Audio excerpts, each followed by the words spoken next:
Welcome to the Film Slate Magazine podcast. I'm Ashley Scott Myers, screenwriter and host of today's show. Today I'm interviewing John Jarrell. This is the third and final section of the interview with John. We get deep into his own career and some of the larger, more philosophical issues that a screenwriter faces. So stay tuned for that. A quick few words about what I'm working on. As mentioned last week, I polished up my mob action thriller screenplay. In my writers group, the biggest note I got was about the tone. There is quite a bit of humor in the script, but most of the people who gave notes seemed to think it was a bit out of tone for the rest of the script. I had one other writer, and I'd say it was the most enthusiastic person about the script overall, who really liked the tone and dug the quirky comedy mixed in with the action and thriller moments. So I'm going to stand firm on the tone, and we'll see how people react to it. I might have to go back and revise it later, make it more of a straight-up thriller, but for now I'm going to see if I can find someone who gets what I'm trying to do. As I said, the person who seemed the most enthusiastic about the script was the one person who got the tone, and I'm figuring I'm better off trying to find that one person who really loves the script than going and changing it, in my opinion, watering it down, and then finding a bunch of people that are only lukewarm on it, because that's kind of I would say, the range of the notes. The people who thought the tone was off, they seemed kind of lukewarm overall, so I'm fearful if I basically rewrite it using a lot of their notes, which is the main note of taking a lot of the quirky comedy out, making it more of a straight-up thriller. They're not going to love the script. They might like it a little more, but they're not going to love it. And as I said, the one person who really seemed to like it the most was the one person who thought that I had taken some chances and dug the fact that I had some kind of quirky comedy mixed in with these thriller and action elements. So that's kind of where I'm at with that. We will see. Anyway, I'm going to send it out using my email and fax blast service tomorrow. Last Friday, I spent a couple of hours sending it out to my list of contacts. These are people who have read something of mine in the past and liked it.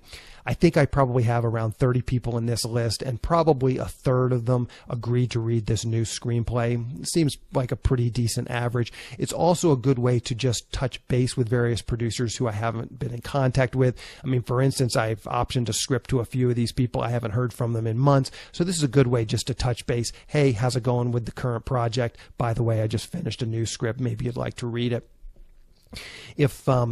So some of the people in this list of 30 people, some of the people I actually don't contact. I can just tell from the conversations I've had with these people in the past that they're not necessarily interested in this type of script, and that's totally fine. So I don't pitch everybody in this list of contacts, and most of these people I would say are people that I've talked to on the phone. They're not just someone who I sent a script to and they wrote back, oh, I really liked it. You know, most of these people are people that I've talked to on the phone. I've optioned something to them. I've maybe met them. Sometimes they'll read something that they like, and then, you know, we actually set up a meeting. Just people that I would say are really genuine fans of my writing. And that's what I have it in the Google, the Gmail folder. I have a folder called, in the Gmail, interface, I have an actual folder called people who genuinely liked something I wrote. And I put these people in there. And as I said, they're more than just a sort of passing connection. They're people who really will remember me. As I said, I've met with them, I've talked to them on the phone, or at least had numerous emails back and forth where I really get the sense it's not just, hey, it's not just a sort of being pleasant. A lot of times you'll get people writing back after you send them a script, oh, I really liked it, but it's not for me. And you really can't tell if they liked it or not. But the people in this list, at least hopefully, are people that actually do really like my stuff. So, And the point of me telling you all that is that I genuinely think every writer should be creating a folder like that and really keeping up with these people. I've talked about this before on the podcast, really keeping up with the people who are real fans of what you're doing. I also uploaded the screenplay to Inktip last week, so that's up there and potentially working for me. And this week I will be uploading it to the Blacklist. I'll probably just pay for the 2 reviews, and we'll kind of see how that goes. I feel like the Blacklist is a bit of a crapshoot, but we'll see. I think there is some upside there, so I'll go ahead and get some notes from that. But mainly I'm just seeing if I can get some decent scores and then some potential downloads from their site. So that's pretty much my marketing strategy for this new script. As I also mentioned on the last podcast, my next project is a micro-budget sci-fi thriller script. It's a script I wrote last summer. I did send it out, didn't get a lot of interest from it, but I always liked it. One of the other writers in my writers group, he liked it. He took a pass at the script, and one of the big things he did was really stripped out a lot of the elements that would make it a costly production. So I'm sitting there thinking, gee, this might be something we could do on a micro-budget. He's also a director, so that's kind of where we're at. I'm going to go back through this script and really rip it apart and try and make it much smaller in scope so that we could shoot it on a micro budget. And then the two of us, this other writer, director, and myself, will probably just self-finance that film. At least that's the idea. I mean, things can always go wrong. He might not like the rewrite I do. We'll just have to see. But the bottom line, that's my next project that I'm working on.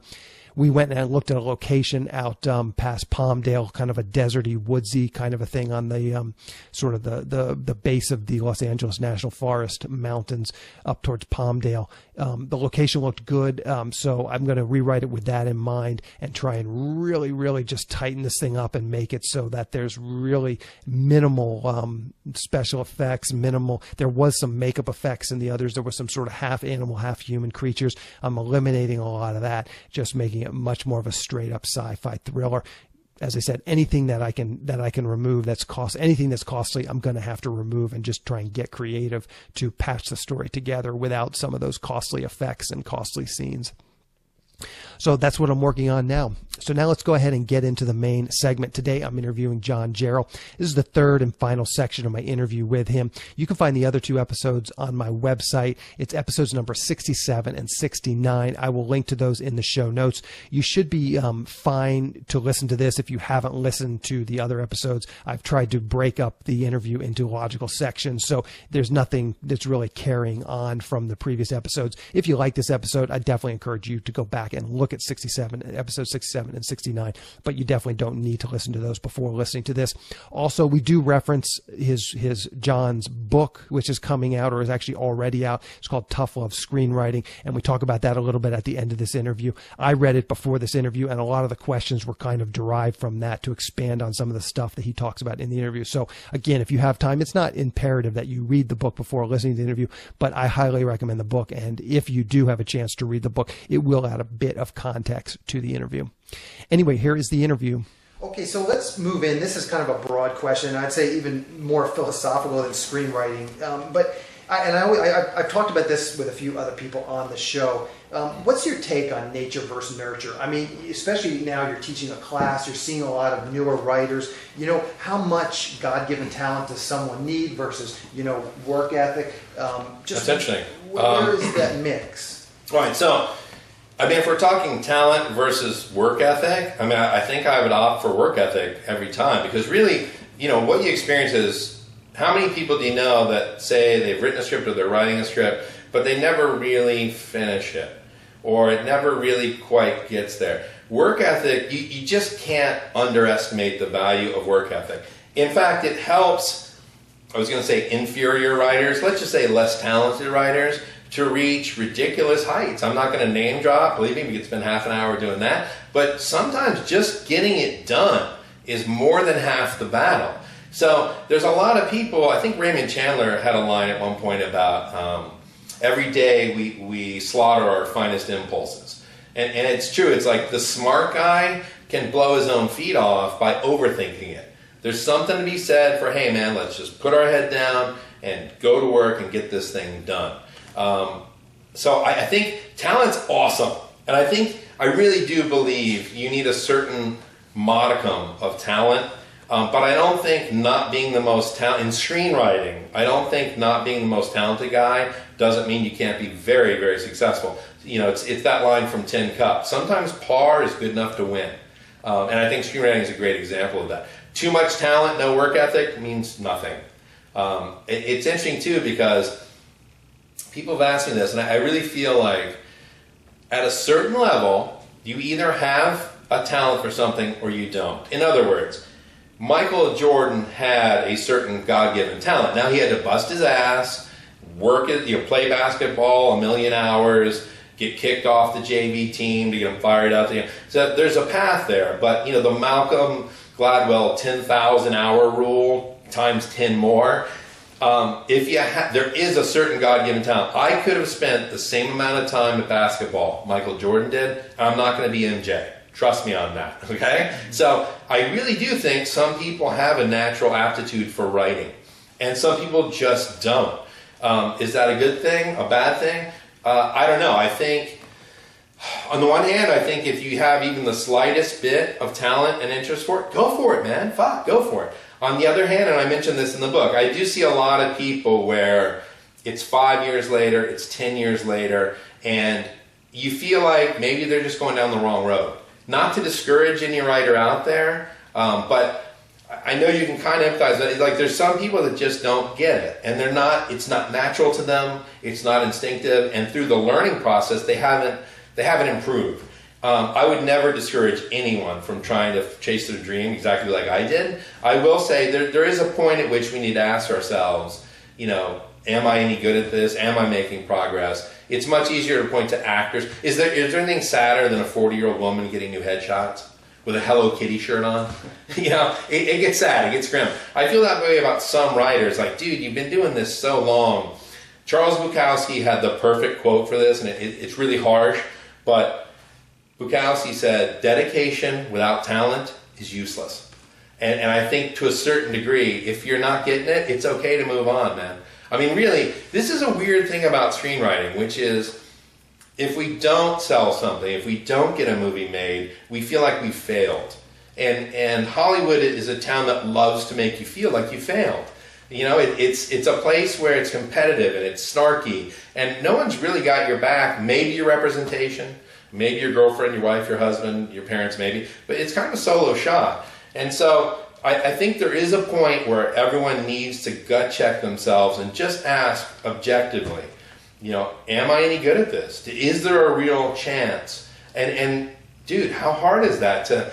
It takes so much energy and blind faith for us to chase our dreams, because we know nobody's really got our back, and we know nobody's really going to be sympathetic. In fact, especially with actors, I've got friends that are actors. Some are very successful, some somewhat successful, some not. It's like, it's a little sad, isn't it, when someone tells you they're an actor.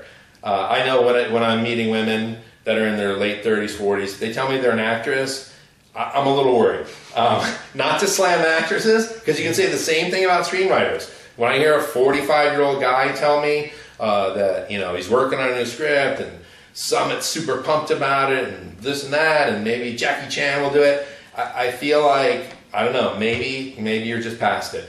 Again, this is very, very subjective. I would never discourage anyone, but there is something to be said about, I know some people, their writing's okay, but they would be a much better producer. Or they have other skills, but I think there's something about writing in the American consciousness, and I still haven't cracked this myself. Some people just want to be writers, largely it seems, because they like the writer costume. They like the leather satchel and the expensive frames and going to the coffee shop, going to Pete's or going to Earth Cafe, and I'm the guy that wrote Bikini Car Wash, If you take the ego away, man, it's really not that exciting, and it's not that sexy, and it's not that glamorous. It's really hard work. So I guess what I'm saying is examine why you want to be a writer.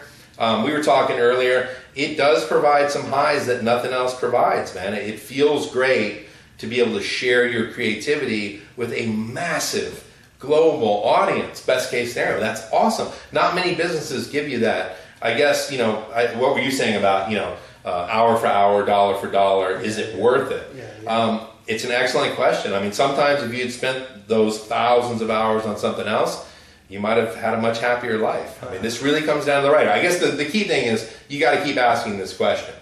Don't just blindly soldier forward. If you don't feel it, man, it's okay to walk away. And look, I'm a guy early in the 90s, things were really rocky. And I especially in the early 90s, the big thing was, you know what, I'm going to sell something and move to San Francisco. That was the big escape plan. San Francisco is so much cooler. Well, now with the tech thing, they've become as Hollywood, and this is even cooler. But the point is, there was that, like, I'm just, I don't know if I really want to do this. And you know what? That's when it's gut check time.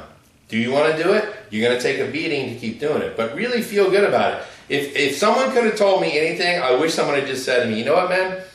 You're not a failure if you don't succeed at this particular thing. there's a million things you can be good at.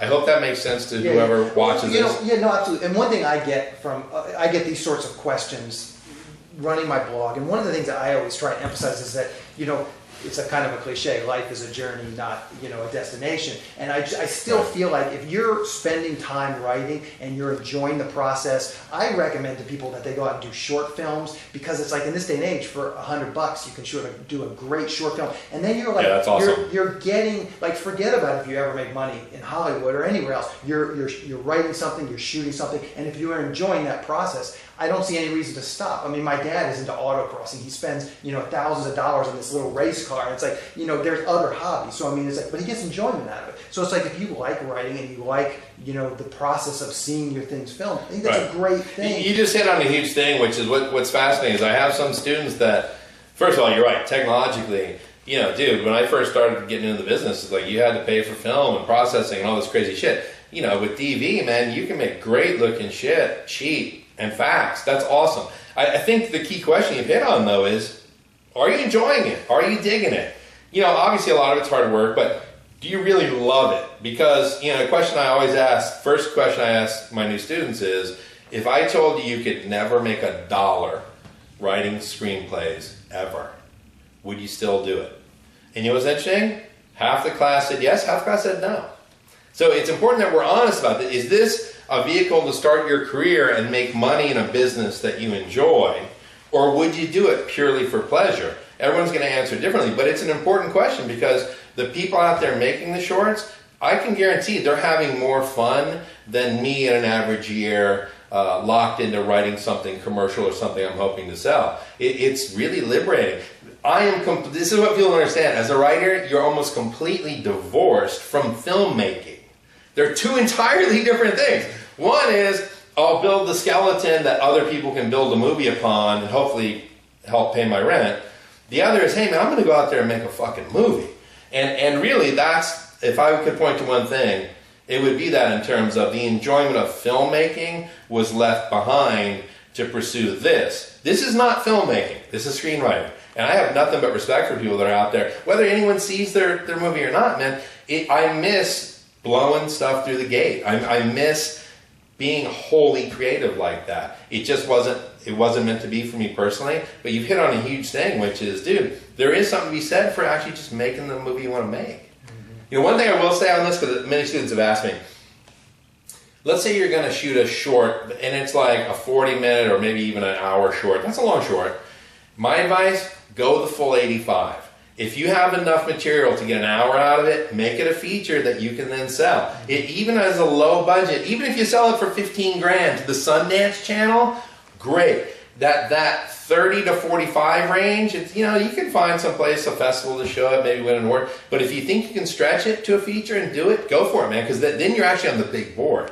So don't just stop at an hour. Fuck, we're almost there. Let's make this a feature. Yeah. It's excellent advice. Another thing, you mentioned the actress, the 38-year-old actress, and you get a little worried. One thing that I get a lot of, and this is like the other end of the spectrum of that 38-year-old actress, I get a lot of people who are 65, 70 who worked another career. Right. In some, they were successful in another career, but they always wish that they had given screenwriting. Yep. And now they're trying to go back. They've retired, and now and I find that somewhat sad too. Is that those people, for the most part, are never going to quite know if they had the medal, if they, if they'd have given it a go, what could have been. That's very interesting. Yeah. So it's a double-edged sword. So what's the best case? Because I've gotten emails from people like we're talking about, older people. They've already had a full life, a full career, kids maybe they're already out of college.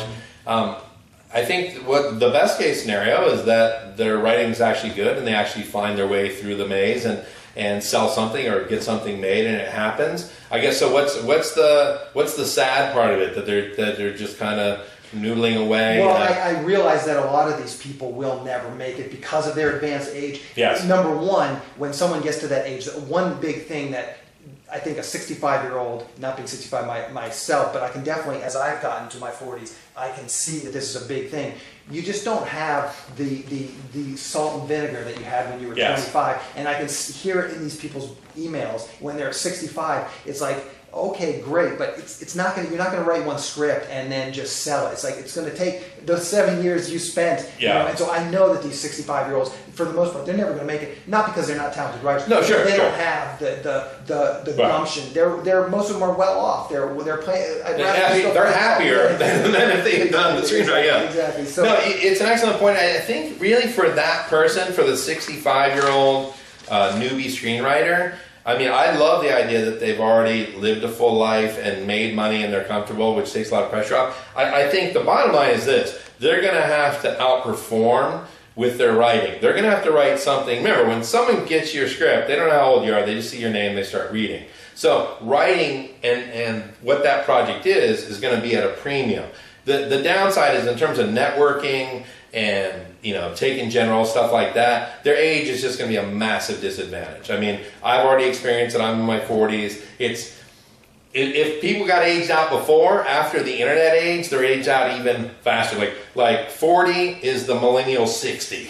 They look at anyone that age as just being, and because of this huge technological advance we've made, it's kind of compressed everything and made you feel older faster. Now, again, great writing will out. If you write The Sixth Sense, believe me, you're going to sell that fucking thing no matter how old you are. So I think really the focus then would be more about the writing, less about the business. You'll have to find representation and stuff, but in terms of networking and going to mixers or taking generals and stuff, no 25-year-old studio exec alive wants to see a 60-year-old man or woman across from them. And maybe you'll get a bunch of emails saying, John Jarrell's totally full of shit. I love 60-year-old writers, but I doubt it. So really, it's going to come down to the writing in its purest sense. But yeah, man, it's a very different world.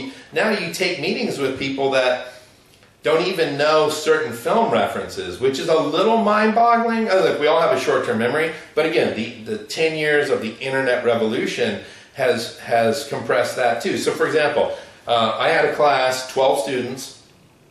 And I asked them how many had seen Blue Velvet. And 3 of them had seen Blue Velvet. Now, to me, that's just a no-brainer. You need to see Blue Velvet. I asked about Chinatown. I've had better responses in that class. It was 1. Now, the person that had not seen it. No, had seen it. Had seen it? Yes. Now, look, they're younger. I mean, what's weird is we assume, if you're in your 40s, you assume that the same Hallmark movies that influenced, well, first the film business, but you personally are universally seen. And then you realize, dude, how would a 20-year-old kid today get turned on to Chinatown if their parents didn't turn them on to it, or they didn't take a film class or go to film school? Somewhere someone's going to make a point of saying, you need to see this. How would they know to see a 40-year-old movie? They're not. So it's really you that's out of sync with the times and expecting that even no matter how big a landmark it is, to expect that a 20-year-old kid has seen Chinatown is probably absurd. That's why I take time to make a list. Hey, man, take time to see these movies. What really stunned me was I figured, Chinatown, Blue Velvet, all right, maybe I'm pushing it. I'm an older guy. So I said, all right, Boogie Nights. Now that's only what? It's like 18 years now? Well, that's scary. But it feels like 10 years ago. Only half the class had seen it. I just assumed everyone's seen Boogie Nights. So, we're in a juncture now where what was accepted as the pillars of modern Hollywood cinema often is not known by the people who are controlling the means of production for current Hollywood cinema. You could take a meeting with an executive who does not know Chinatown. I know it sounds awful. The thing about Chinatown is, if you haven't seen Chinatown, you also have a Red Sitfield screenplay. So there's a whole. It's all safety chain together, right? So I would start to seriously question their motivation. It's how serious they're taking. It's astonishing what, and what's really crazy about it. Think about it though. Today's marketplace for cinema is more about the event movie, the blockbuster, the Transformers, the Marvel comics. So how does Chinatown help you with Transformers 6? You make the argument it doesn't really. What would be more important for that executive is to know Michael Bay's personal films, which is another scary thought we don't really want to get into. The point is, you can't expect people to understand the milestones you're referencing, so make sure that you're a little more contemporary. Instead of using Chinatown, reference LA Confidential. Your odds just double. It's kind of the same movie. They're both brilliant. They both won Oscars. But, you know, when you're digging back, I remember I was at a meeting, this is years ago, I was at a meeting at one version of MGM, and the executive was, he was actually a VP, genius film guy, just new film inside, awesome. And during the pitch, I mentioned the parallax view. I think that's right. And the junior exec said, "What's the parallax view?" And I didn't say anything, but the VP turned to him and said, "It's an MGM movie. You might want to check it out." So it was really nice that someone else, you know, could. But don't take it for granted now, man. The internet, the millennial generation is very, very different than anything before it. So try to keep yourself feeling contemporary. I notice even in writing, you can carbon date yourself with references. I had a script years ago, and one line was, he's on her like Tyson on Givens. Well, there's not a millennial alive who know who Robin Givens and Mike Tyson were married. Forget about it, they beat her up, or, you know, so you got to go in there, take that out. I really pay attention. You'll notice with the book, you got to pay attention that these references you use to color your script in the editorial passages, they need to feel contemporary enough so you don't lose the person in the room, right? So just be aware of that. It's not right, it's not wrong, it's just Goodfellas, you're probably okay. You know, you start pushing it back, it gets dicier and dicier. But again, you can't blame them, you know? You hope at some point they'll stumble upon it, you know? So, and this is kind of a follow-up question to the nurture versus nature. Have you talk about meeting Blake Snyder back in the day. Have there been some writers over the years that you met, you read some of the scripts and you're like, man, that guy is just super talented, what a great script, but their careers never quite took off. And it's like, have you met those guys that just... I think, you know, that's a really interesting question because, first of all, I mean, writers are, there's no place I would rather be than not being in a room full of writers. Okay, you heard the old joke, which is a room full of accountants is the most boring room in the world. I think a room full of screenwriters could rival that in terms of just sheer agony. The reality is writers don't have a lot to talk about amongst themselves. There's which version of Final Draft are you using? Did you hear about White House Down being sold for a ridiculous amount of money? There's things like that. But in terms of craft, what can we really share with each other? Unless we're really intimate and know each other as friends, it's, you know, what did you do? Oh, you know what? Today, I highlighted one thing, I cut it, and then I pasted it below that, and it's a ton better, man. It's so much, oh, right on. I mean, there's not a lot of conversations about the process to have. So there's very few writers that I've actually, and I know some really great writers, some successful, not successful. The conversations don't really tend to come to writing, but tangentially.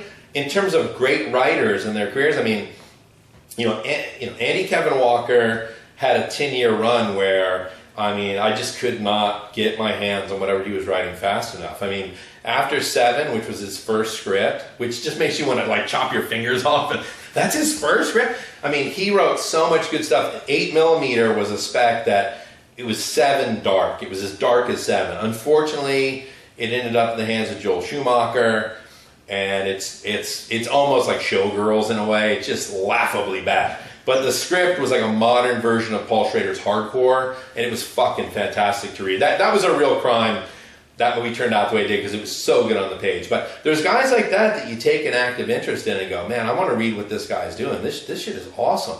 No one knows career-wise why some people make it to the top of the summit and some don't. At a certain point, it's not about talent or even quality.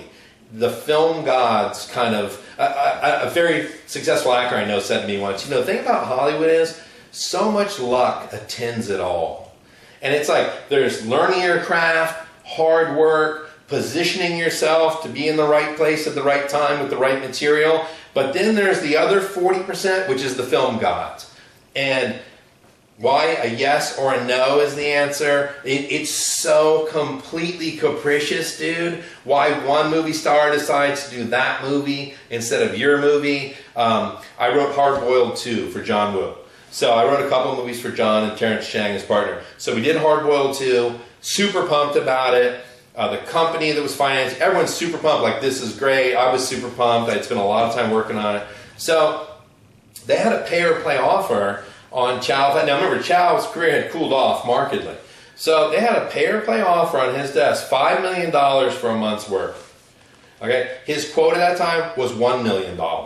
Okay, we're going to pay you 5 times your quote because it's hard-boiled. It's like making Die Hard without Bruce Willis.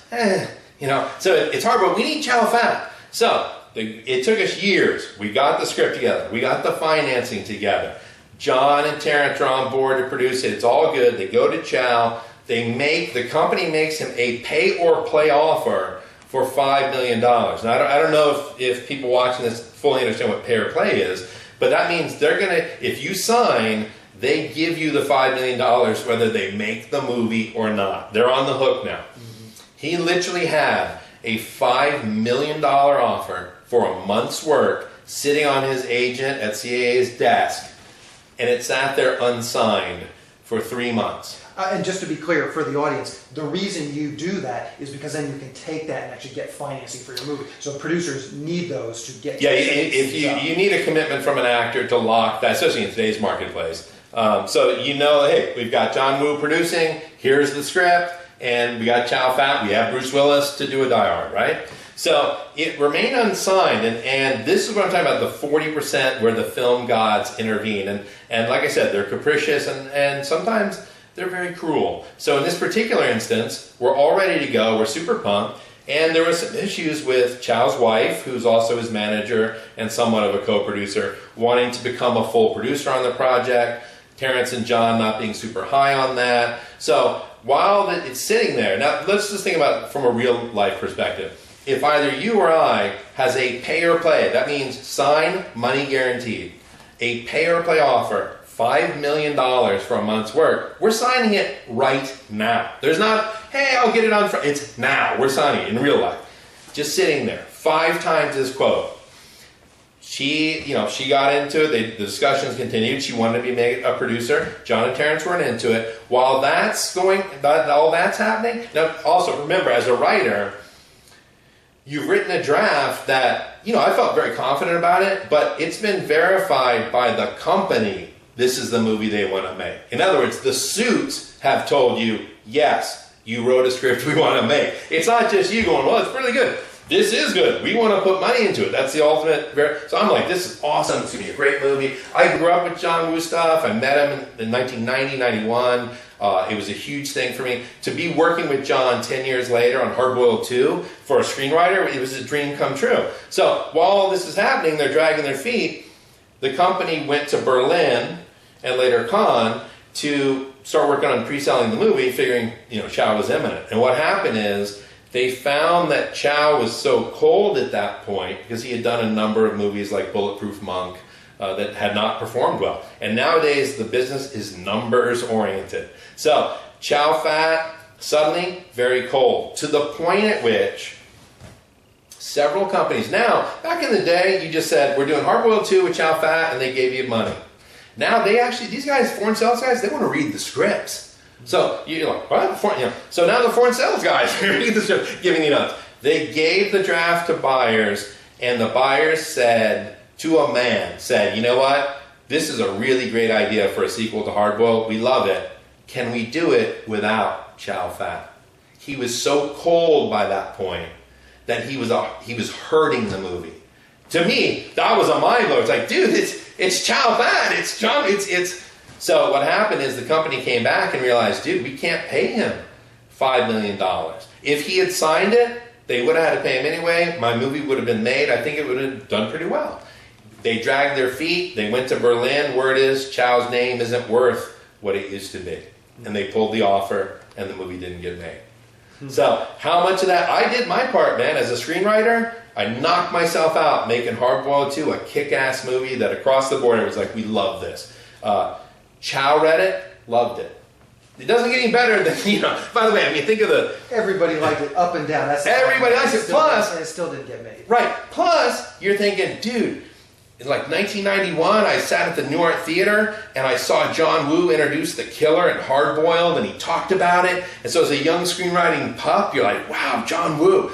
Now who would believe you're actually working with the guy on the sequel? It's all like a dream come true. At the end of the day, the nuts and bolts, the film god part of it killed it. So I'm happy I had the experience in general. I've been happier if they made Hard Boiled too. But there's a part of it the screenwriter just can't control. And that's where a lot of hearts get broken. Really, for me, the line is, welcome to the NFL. I have, half the projects I've been involved in that were close didn't make it. You don't make it to the NBA Finals. You don't make it to the Super Bowl every year. Even the best teams don't. If you're lucky, you get closer and closer, but when you get into the big game, man, sometimes it just comes up now. And dude, it would have just been so much fun. But at the end of the day, I guess the lesson here is, at the end of the day, do your part. Make sure that 60% is locked. So the film gods are going to do what they're going to do. Just make sure you met up to your part of it, which will allow that to happen. I think it's really hard for writers to understand how little the littlest thing can just throw your movie. Great movie. It's at the point now where people will even say to you, you know what, this was a great movie. Too bad we're not going to make it. For a writer, it's hard to take that. But the reality is, man, politics, budgeting concerns, marketplaces, all this real life money stuff has started playing a huge part in our business. So, and this is my next question. It's going to kind of segue on top of that. You mentioned just 10 minutes ago, you said, if you write The Sixth Sense, if this old guy writes The Sixth Sense, he'll sell that script. Yeah. And it's like, and I wonder where and then talk about the story you just had where, you felt like you wrote a really good script, but it didn't actually get into production. Where do those things cross? Was Hard Boiled 2, do you think it's just not as good as The Sixth Sense or The Sixth Sense? It's not, that's an apples and oranges comparison. The key difference is Hard Boiled 2 was an assignment. Like, can you come up with a sequel to this? Sixth Sense is a wide open spec, right? So this is already contingent on certain factors, a Chow Fat, a John Woo. It already has certain baggage, which also pushes it closer to completion, but it's not clear and free. This Sixth Sense is a script that, I can't remember whether they paid $3 or $4 million in the day. It's an undeniable slam dunk home run. That script went out, and within 24 hours, everybody in Hollywood and their mother was bidding on that script. It doesn't really matter what you think about him or think about the movie now, it's years later. It's the highest grossing R-rated thriller in the history of mankind. And when I got it sent down to me, I remember reading it, my girlfriend walked in, total civilian, school teacher. She says, what are you reading? I'm like, well, the script just sold for like $4 million. It's really interesting. It's pretty good. She goes, can I look at it? I'm like, yeah, sure, look. So she took it up to her apartment. I went back to work. Hour passes, we're going to out to dinner. I go to her apartment to get her. She's sitting in her apartment crying. The script has made her cry. And I'm like, oh, dude, he's on to something. When you get civilians crying, reading your movie, you hit a nerve. And sure enough, that movie was just perfect. The problem is, a lot of people, I think, writers think they have a sixth sense, but they don't have a sixth sense. That movie is immaculate, man. It's astonishingly good. Most people haven't reached that level yet. So the question was essentially, well, if Hard Boiled 2 was as good as The Sixth Sense, do you think that could have propelled it into production? No. These problems? No, because it was already part of the business. This was something you could take. It was virgin. You could make it your own. And the marketplace for that movie is much, much, much bigger. You could get everyone to go see that movie. With Hard Boiled 2, you're going to get diehard action fans. Maybe they drag their dates along. But, Sixth Sense could strike a chord with everyone. It was a universal home run. And still, it's a joy to read, man. It's just fast and lean. It's everything good about what a screenplay should look like. Definitely. So, and this kind of goes to the next question. And I think you've kind of answered this, but I'd be curious to kind of get your specific take on it. Ultimately, do you think it is the screenwriting gods that separate, yourself from Quentin Tarantino? It's like there seems to me that there's like a whole group of people that are really exceptionally talented. And I put Quentin Tarantino in this thing. Christopher Nolan, and it's Spielberg, and it's like there's this sort of very high tier of people that there is something. It's more than the screenwriting gods. It's more than happenstance that Quentin Tarantino has had the career. It's like you watch some of his movies, and I was just reading Natural Born Killers, and it's like there's just not that many scripts that are this compelling, and he can consistently do that. I don't think anyone's going to argue that whether you like him or not. He's a very unique writer, and he has his own voice. Dude, think about music. Having your own voice on an instrument, like, when Stevie Ray Vaughan is playing guitar. You know when John Coltrane is playing the sax. You know their tone. You can distinguish that sound from a million other people that play the same instruments. Screenwriting's like that too. You know a Quentin Tarantino script. That's probably the hardest thing for writers, to develop their own voice. Like I said, in any discipline, it's all about tone, man. It's all about the voice, and he definitely has that voice. For some other guys. So the next follow-up question is, what separates? Do you think maybe you just haven't had the screenwriting gods shine on you quite right, or That's an interesting question. First of all, I think some people are destined to be the Quentin Tarantinos. I don't mean just like they can sit on their ass and be. I mean, when they do the work that they do, it will be discovered because it's that good. In that sense, it is somewhat of a meritocracy. When I was at NYU, Larry Marcus, the guy who wrote The Stuntman, was talking to a class, and he said, you know what? If you have a truly great script, I don't mean good, I mean great, someone will find it. It could take a week, take a month, a year, 10 years, someone will find it. I remember at NYU thinking, hey, Larry's a cool guy, this is fucking bullshit. How do you know? Some guy could be in his room writing the best script ever, blah. He's totally right, dude. And it's very simple, supply and demand. There are so few great scripts that they stick out a mile away. It's not like even close. It's like you read The Sixth Sense, you go slam dunk, done, immediately. So with a Quentin Tarantino, how do you not read Reservoir Dogs? And remember, the reason he became who he is because he got the movie made, not sold, but he actually made Reservoir Dogs. Pulp Fiction was in turnaround. He had some help from the film gods, but he was creating the material. So it's partially fate, the movie gods, timing, luck, but the fair lion's share of it is you better have the goods. There are very famous screenwriters who, myself and other working writers will tell you, just aren't very good, and we can back it up with a million drafts. Hey, you know what? People slip through the cracks. Every once in a while, one of the guys who's not that great makes it on hype or connect. That's just part of the business, man. That's just the way it is. The reality is, the best guys have the goods. Now, in terms of me compared to another writer, I don't ever think of it like the light didn't shine on me. I think about it like, hey man, you get out of it what you put into it. This is the NFL. You're going to get hit. You're going to get hit hard. And the best thing you can do is have an A-level game and go for it. After that, man, all bets are off. So, also when you're younger, I think there's more about this writer, that writer. I'm at a stage where I'm very pleased with my own writing. I know what I'm good at. But I also find I like other great screenwriters more than ever. Because I know, I've been doing this 20 years. So when someone like a Tony Gilroy, dude, read Bored Identity. Read it. Your jaw just drops. Like, God damn, he's good. In a good way. Not like, God damn it. It's like, fuck, Tony Gilroy is just rocking this shit. It's that stuff that really gets you high. There's always going to be a ton of bad scripts, but I look to the best writers for inspiration to keep getting better myself, and I hope most mature writers do that. Because, dude, there's so much to learn. How can you not get pumped? I don't know what the last script you read that you just got fucking pumped about.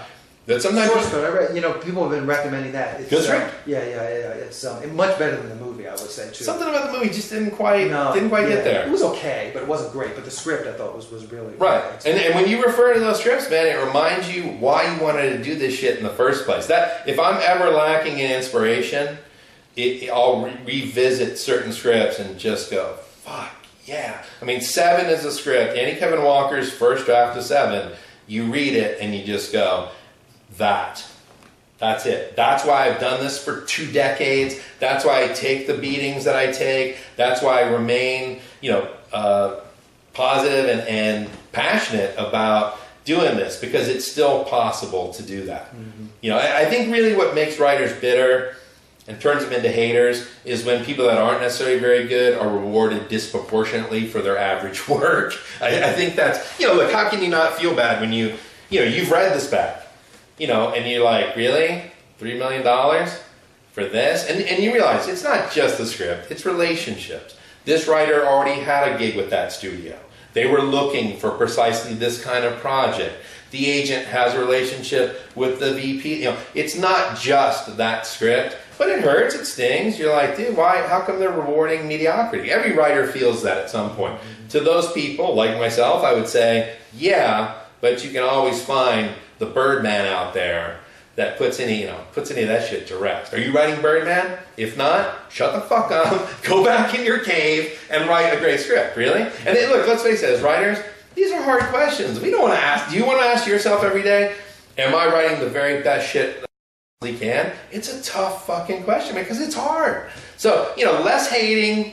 I guess what I'm saying is look at the glass as half full and not half empty. It makes your climb a little bit easier. Yeah. I guess that's what I'm saying. But there's no denying a great script just on its own. There's no question. You feel it.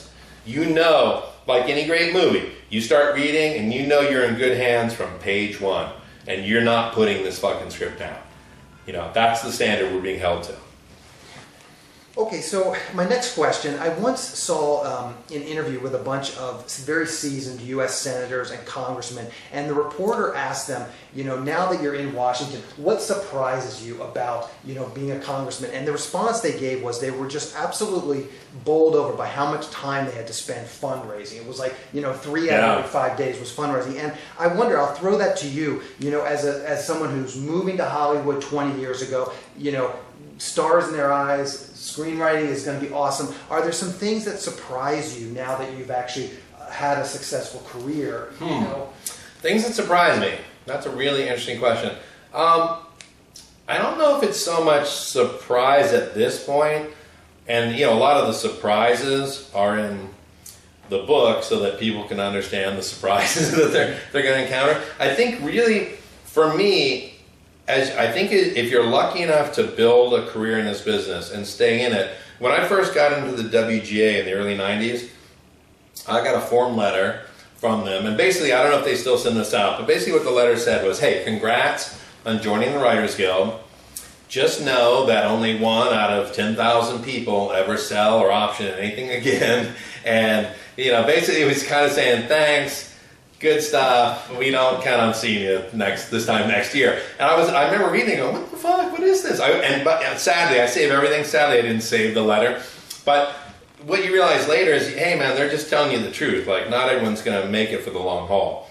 So I think having made it, even to my own surprise, this far along, I think it's more of an inner journey now at this point where you don't really get shocked by tales of silliness or excess, or the cartoon directors. That just becomes part of the operating system. I think what I'm surprised by is what a challenge it is, not only to keep writing well, but to keep relevant to the material and the jobs that are out there. Because so much stuff has changed.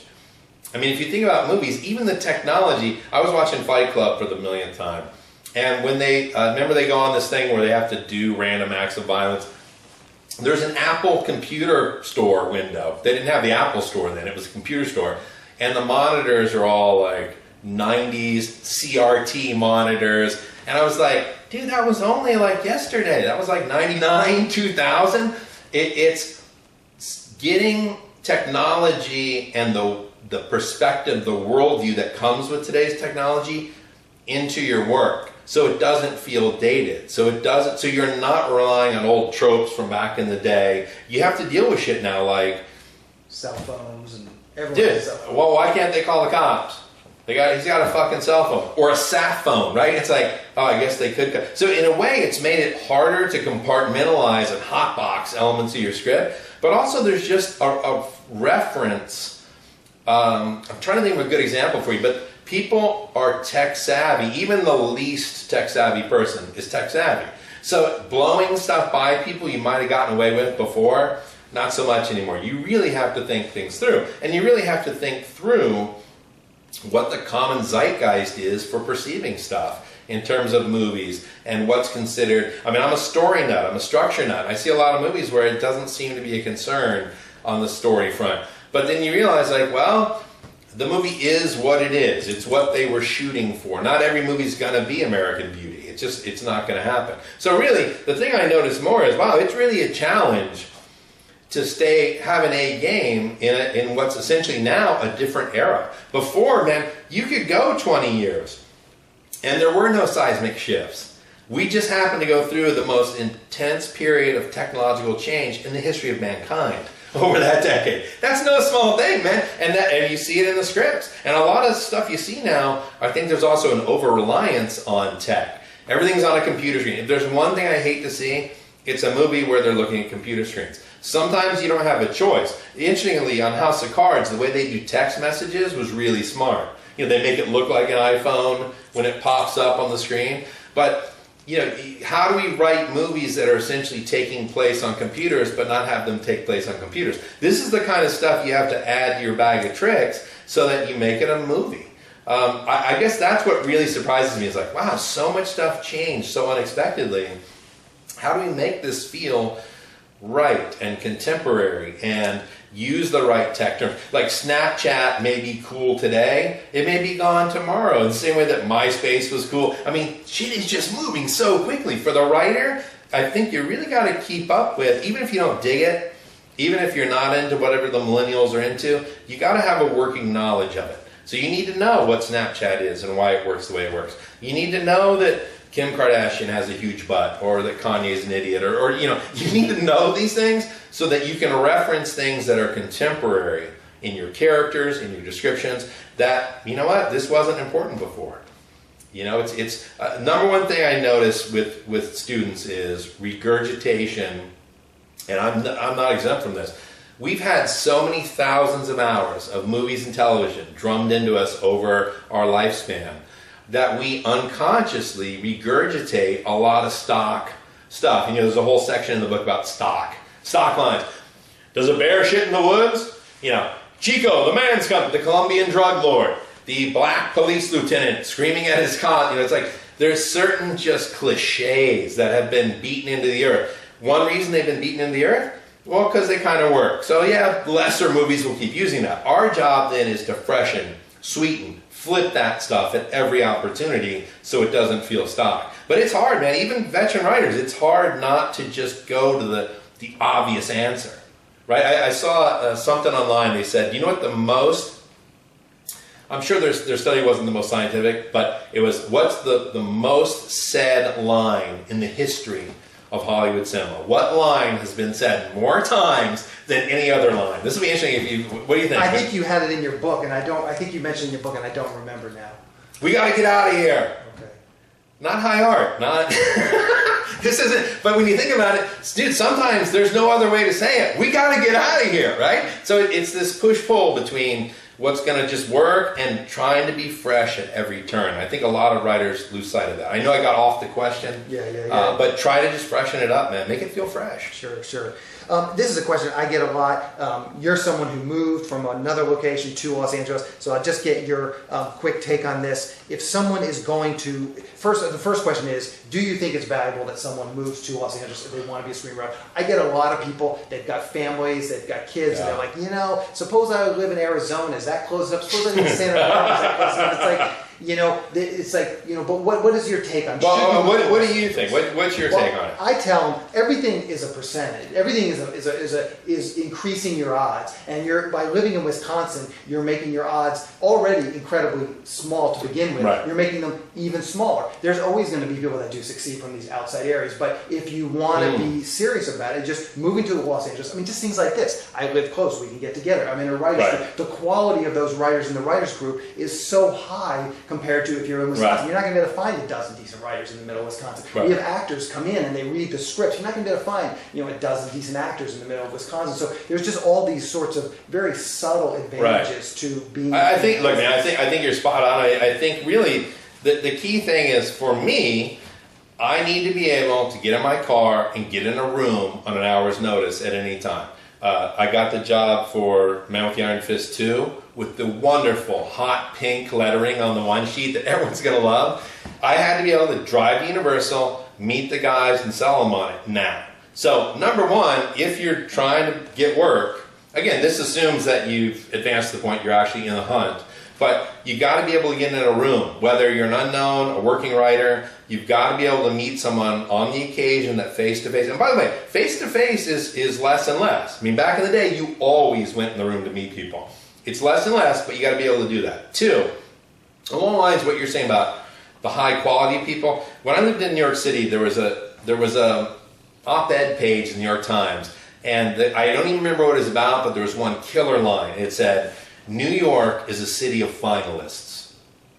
And I thought about that, and in the context of what we're talking, LA is a city of finalists. The people that are serious and want to be in the big show come here. They don't toe dip, they commit. And so you can say, well, yeah, you know what? Yeah, I'm sure there's some writer who lives in Alberta, Canada, who's making a good living. I'm not saying it can't be done. I'm saying it's more than just physically moving. It's not a geographical thing. It's you're committing to being in an environment where other people are striving for excellence, where other people have knowledge that can be extremely useful for you, where you can get turned on to people, projects, executives you can't meet unless you're here, where you can drive and be in a room in 60 minutes time and procure a job or meet an agent or actually talk to a manager. You may or may not, look, email is it's really impersonal. Any fucking asshole can send an email saying, hey, I'm the next best writer in the world, please represent me.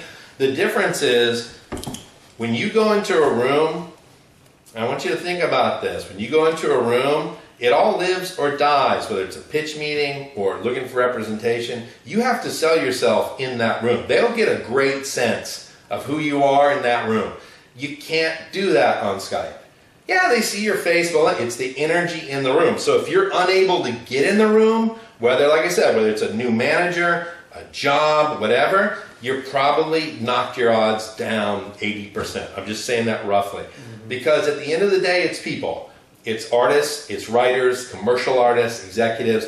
They need to see you and get a beat on, who is this guy? Dude, every lone gunman out in cyberspace, yeah, of course they've written the next Citizen Kane. Yeah, right. Come in this room, prove it, show it. And that's what moving to LA does. It forces you to commit, and you'll be rewarded by committing because now you have access to all these elements that no matter how vast the internet is, you don't have access to. You can't walk into a mixer and meet a guy who turns out to be the perfect writing partner for you. Stumble into a manager that's looking for the writer that you happen to be. That shit doesn't happen through email.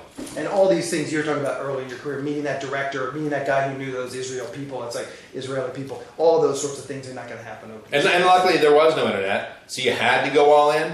Look, we all love the idea you can live somewhere that's not LA. You can live somewhere you actually like, where there's not traffic and douchebags everywhere and gluten-free motherfuckers, you just want to punch them out when they're in front of you at the restaurant. You know, there's all that. The reality is, you want to go to the big show, you got to go to the big show. One thing I will say, because I hadn't even thought about the way you put it, if I had a wife and kids, I definitely wouldn't uproot my family. I don't think that's a good idea. I mean, if you're younger, single, even newly married, okay, yeah, I mean, once you have a family and kids, man, that's a big move because, you know, you've got to take care of those kids. God knows I would not have wanted any responsibility during my climb. The idea of me living in a 400 square foot bungalow with 2 kids, I probably would have killed myself. I'm just going to say that outright. It's a lot of pressure, man. So, you know, hey, man, you're younger, do it when you're young. It's the Orson Welles line, the confidence of ignorance. They asked him, how did you direct Citizen Kane at the age of 25? The confidence of ignorance. That can really help you get on the board. It really can. But there's a point past which it's probably not good for a family to be uprooted so daddy can try to write Transformers. Yeah, it's probably not a good thing. So the follow-up question, or the next piece of that is, when I moved to LA, I actually got, and it was a great piece of advice, as we were moving out here, me and a buddy, a guy told us, a friend of a family said, you know, Studio City is a great place, it's in the Valley, rents would be cheaper. You talk about moving to Venice when you first got out here. Maybe you could just give some people advice. Where do you think is a good place for them, if they're thinking of moving here, where's a good place for them to live? Well, it's changed so much. I mean, when I moved out here and moved into Venice in the early 90s, nobody wanted to live here. It was very rough, a lot of gang activity. It seems bizarre now, but it's like beachfront real estate that no one wanted to live in because it was too dangerous. Well, I moved out here from Brooklyn, so it was a cakewalk for me. What dangerous? The fuck are you talking about? Nowadays, Venice is one of the most expensive areas in LA. You know, I think Culver City, which is also blown up, but I think there's still some margin there to find affordable places. I've had some friends do that. I think the Valley is always an opportunity. There's a stigma about living in the Valley somehow. You moved to the Valley, it worked out really well for you. The housing is better and more affordable in the Valley. I don't think anyone's arguing that. shy of that. I think, there's no centralized area anymore to go, yeah, we're going to Venice. I think the key thing for me would be, now that I think about it, centrally located, because the driving can be big. There's a lot of driving. I know. If you don't live in LA, you don't know this. There's a lot of driving, and it can be emotionally exhausting, to say the least. Especially like me, when you're outside. So, I would say find someplace that you can tolerate living that's pretty centrally located, that's inexpensive. Don't sink a ton of cash into a place until you know this is the right place for you. I mean, I don't know what you feel. I'd say minimum 1 year, just to know if you can live here or not. I don't think you can tell sooner than that. And that's the absolute minimum. You don't know what it's like. Some people just, I don't know, you must have, I know people that simply just can't live here. They hate it. I'm a person who, I'm a fan for probably all the wrong reasons, but to come out here, you're going to need a year just to get your legs under you. So I would push, do it as cheaply and efficiently as possible. Keep your eyes on the prize. Mm-hmm. That's it. Okay, so we're going to go ahead and start to wrap up. You've talked about numerous times about your book, Tough Love Screenwriting. Maybe you can hold it up and just show the audience what that looks like. Maybe you can tell us where you can actually buy it. Where is it for sale? What's the easiest way? Slow down in. The best place to get it's on Amazon. You can get the Kindle version, okay, and you can get the paperback, which a lot of people, it's really interesting, a lot of people are ordering the paperback. A lot of people still like to have books in their hands, man. I'm one of them, but it's kind of awesome to see how many paperbacks are moving, because people still like to have it in their hands. Mm-hmm. But it's also Kindle ready. You can go to the writer's store and you can get they got the PDF, maybe an EPUB. It's on all the major places, Barnes & Noble, iTunes, or iBooks. But Amazon's a great place. Plus, you can see the reviews. There's a lot of great reviews there where people just give it to you straight about what the book's about. So, perfect. And do you want to pitch it? We talked briefly about it. It's definitely not a mechanical type of a Blake Snyder Save the Cat. Maybe you can pitch it a little more. Let me see what I wrote on the back. A brass knuckles, boots on the ground guide to becoming a paid professional. I think that's it. There are certainly craft elements in here, and definitely the chapter on training day is probably worth the price of admission. Mm-hmm. But more so, I think ultimately it's inspirational in the sense that it shows you that it can be done. It's daunting. You're going to take a hell of a beat down, but it can be done. It's really a question of who wants it more. Are you ready to really go for it, as opposed to just assuming that if you have something good, everything's going to be okay. I think this really helps fill in some of the blanks about what that climb's really going to be like. And then, hey man, there's some beautiful things that come out of it. I mean, I wouldn't trade. I sold my first script, and 2 weeks later I was on a private jet flying back to New York City like the conquering hero. I left in rags, and then a year later I sold the script for the whopping price of $25,000, which is more money than I'd ever seen, and I'm flying back to New York City on a G3. Wow, there's not a lot of businesses where you have those kind of perks, man. It's awesome. The rewards are sweet and fantastic, and ultimately worth the climb. There's no guarantee you'll get there, but I think if you're informed and you're legitimately doing your very best work and you're open to growing, you'll get where you're going. That's what I've seen with all my friends that I came up with. They've all, to one degree, some have become extremely successful, powerful, but the people that put in the work and really went after it and acted like professionals eventually got it done. Sooner or later, they got it done. So I'm very positive about that. Very positive. Yeah. Okay, so you mentioned in the book, and you've talked about it a couple of times, you teach a class. How can people learn more about that if they want? It's on the website. You can just go to toughlovescreenwriting.com, and there's a page on the class. I limit it to 12 students a session. It's 12 weeks. We meet 3 hours every Sunday for 12 weeks, and it's simply you come in with your idea, and you pitch the note cards, and then by the end of the class, you presented your first act pages, your first act, 30 pages. And so essentially you come in, you pitch it, we workshop the cards, make sure they're solid, you go off to write. There's lectures too, but then you come in, you present your pages to the class, and we go over them. So in 12 weeks, you have a completed first act, and you've obviously already started working on the building blocks for your second act, which I do for some students in another class. But that timeline may seem quick, but it's not that. I see a lot of classes where you could spend UCLA Extension. They want you to go to 5 classes over a year at 4 times the cost of my class, which is essentially gratis, and you still don't have shit to show for it. Mine is, hey man, let's do it. Let's get into it. And for writers, man, motivation is key. You've got to get pumped. And what's the best way for people to keep up with what you're doing? Are you on Twitter, Facebook? Yeah, I'm on Twitter.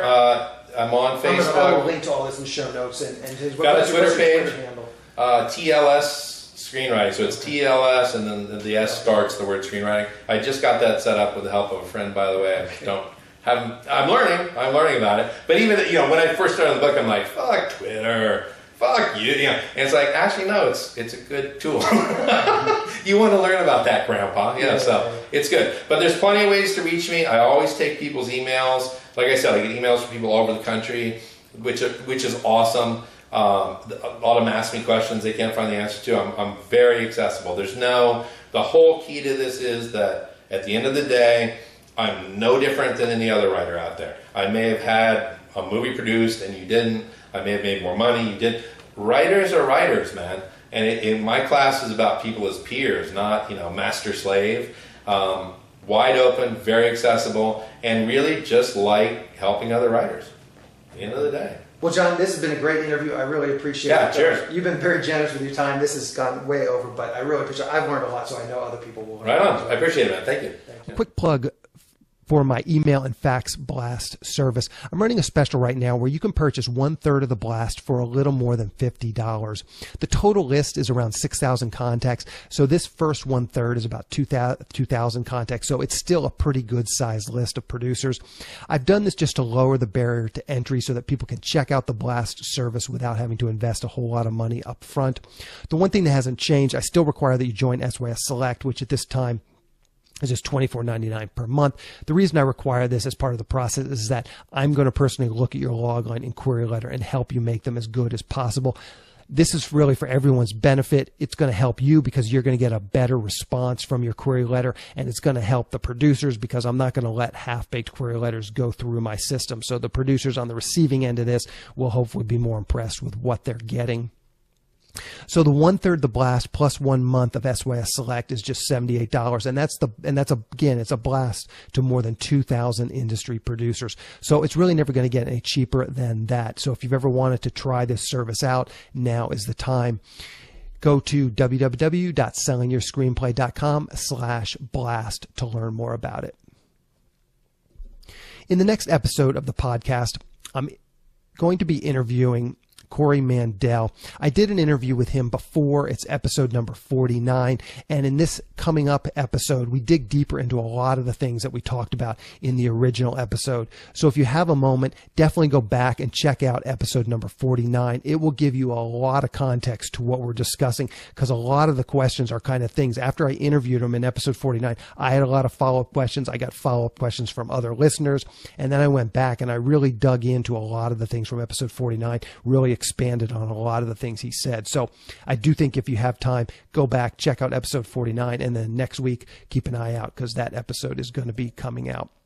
To wrap things up, I just want to touch on one point from today's interview. Today's interview was very long. There's lots of great stuff in it. I mean, John made a ton of great points, a lot of really interesting stuff from John. But I just want to touch on one point. As I went back and edited this podcast and listened to it again, I want to be real clear what I was talking about with the 65 plus crowd. As a group, this is the smartest group of listeners I have, so I certainly don't want to alienate them or offend those folks in any way. I just want to be clear on sort of what my thought process was in saying that their chances are very slim.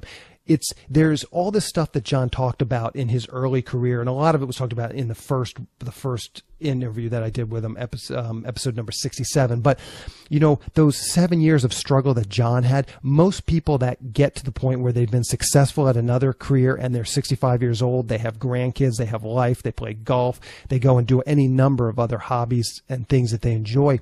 That sort of fire in the belly that you need to succeed at this, no matter who you are, it's going to be really, really difficult, and it's going to require a monumental effort to succeed. And that's what I find the 65 plus crowd is typically missing. They are successful. They've already had another career. They are usually very smart, and that's sort of part of the whole issue, is that they don't necessarily want to spend the grueling hours of getting better and learning the craft. And it's not going to be something that takes, just a year or two. It's going to take many, many years. No matter how old you are when you start, it's going to take you a few years, and it's going to take a lot of work. And that's what I just generally find the 65-year-old crowd, they've got a whole nother life. And I put my parents in this. I look at my parents' life now, they have a great life. There's no complaints. They go on cruises, they drink wine, they go on wine tours. Did I mention they drink a lot of wine? They just have a really fun life at this point. And the last thing they want to do is embark on a whole new career. When you start something new, when we start any career, when you start over and begin something new, there's just like a lot of grunt work. There's a lot of just putting in a lot of grueling hours and just, doing all these things that no matter what age you are, whether you're in your 20s or 30s and just starting out, there's a lot of time that needs to be spent getting up to speed and getting your skill set to the point where it's at a professional level. And really, it's hard for any group, but a lot of these people that are 65 and older that I talk to that are retired, they've always wanted to be writers. And I can tell talking to them, like, these are really smart, successful people. It's not a talent issue. It's not an issue of, well, do you have the writing talent? Do you have, the intelligence to do it? Most of these people probably do, or I'd say a lot of these people probably do. When you talk to people in their 20s, it's a coin flip, man. You talk to some real people, some people that, they're never going to make it. And it's not because, they're not going to put in the hard work. For them, it's an issue a lot of times with the talent. It's a lot of times I can just tell the people they just don't get it. They just don't have sort of the raw material to ever be a successful writer, but not so with the 65 plus crowd. It's definitely, these are smart, intelligent people, but I just question whether you really have the fire in your belly to do what it takes to be successful at this. It's going to be hard no matter who you are. And do you want to spend, your retirement years pursuing something that may or may not ever pan out? And that's kind of also why I mentioned to John about doing short films. I talked about that a lot on the podcast, so go back and look at some of the other episodes. It's a great way to get it's a great way to see the entire filmmaking process. Writing a script, seeing it produced, and then seeing the finished product is doing a short. And I talk about this again on other podcast episodes. There's a lot of places, including Inktip, including Craigslist, where you can find, up and coming producers and directors looking for material. If you start to write some shorts, you can get those out there. If you're halfway decent, you'll find someone who wants to do those. Again, you have to be diligent. You have to keep working on your craft. You have to write something that's halfway decent. But if you're diligent and persistent on this, you'll find someone who's willing to produce these shorts. It'll be a low budget. You're not going to make any money at it, but you'll see the entire filmmaking process. And I just think that's so important to getting started, just getting a win, getting those small wins where you feel like, gee, I really can do this. And maybe that little short film will win some kind of an award at a film festival, or just get into a film festival. And all those little subtle things, they may not be huge wins, but they're little wins that can kind of help you get on your way. Anyway, that's the show. Thank you for listening.